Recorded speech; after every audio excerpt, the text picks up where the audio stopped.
Perkenalkan, nama saya Timothy Tanjaya. Sekarang saya akan menjelaskan tentang ejaan yang disempurnakan atau nggak disingkat EYD.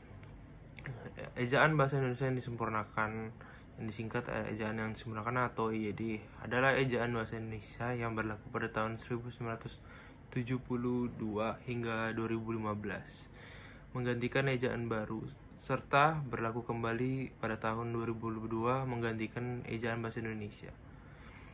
Ejaan ini menggantikan ejaan Republik atau ejaan Suwewandi pada tahun 1972 dan ejaan bahasa Indonesia atau disingkat EBI pada tahun 2022.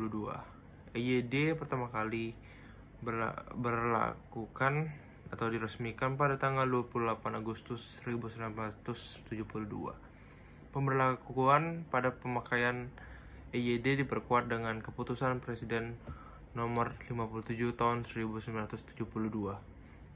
Ejaan ini sempat digantikan oleh ejaan bahasa Indonesia atau singkat EIBI sejak pada tahun 2015 hingga bulan Agustus 2022 ketika istilah ejaan bahasa Indonesia yang disempurnakan kembali digunakan.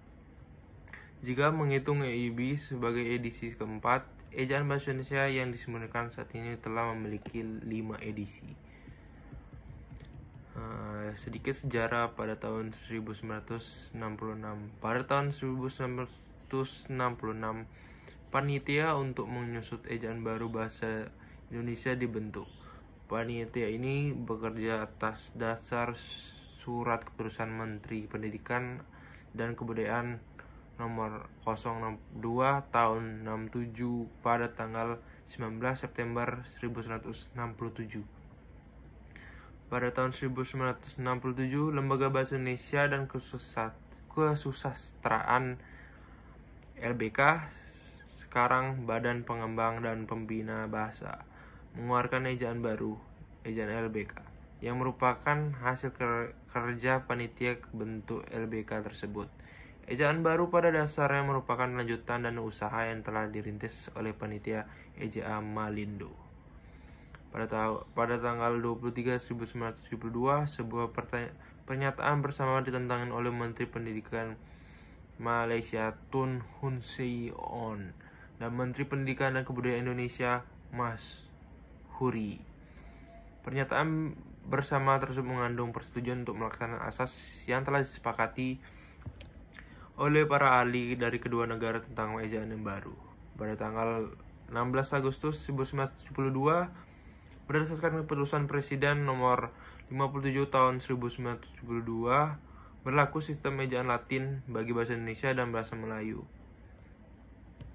Selanjutnya, perubahan dengan ejaan sebelumnya pada tahun 1972.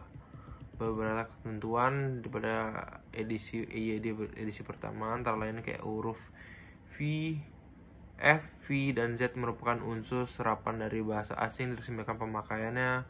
Huruf Q dan X yang lazim digunakan dalam bidang ilmu pengetahuan tetap digunakan, misalnya pada huruf kata Furquan dan Xenon. Awalan di dan kata depan dibedakan penulisannya. Kata depan dicontoh di rumah sakit, di sawah, penulisan dipisahkan dengan spasi. Sementara di pada dibeli atau dimakan ditulis serangkai dengan kata yang mengikutkannya. Selanjutnya, huruf difotong oi hanya ditentukan di belakang kata, misalkan oi pada kata amboy. Selanjutnya, bentuk gabungan konsonan kah, kh, eng, nya, dan si, syai, sy, termasuk kelompok huruf konsonan. Selanjutnya masih menggunakan dua istilah, yaitu huruf besar dan huruf kapital. Selanjutnya penulisan huruf yang mengatur dua macam huruf, yaitu huruf besar dan kapital atau huruf miring. Dan selanjutnya penulisan angka untuk menyatakan nilai uang menggunakan spasi antara lambang dan angka, misalnya rupiah 500,002 titik. Selanjutnya, tanda petik dibedakan setelah dalam penggunaan menjadi dua, yaitu tanda petik ganda atau tanda petik tunggal. Selanjutnya yang terakhir ada kata ulang ditulis dengan mengulang unsur-unsurnya. Angka 2 tidak digunakan sebagai penanda perulangan, kecuali mungkin ada tulisan cepat atau notulan.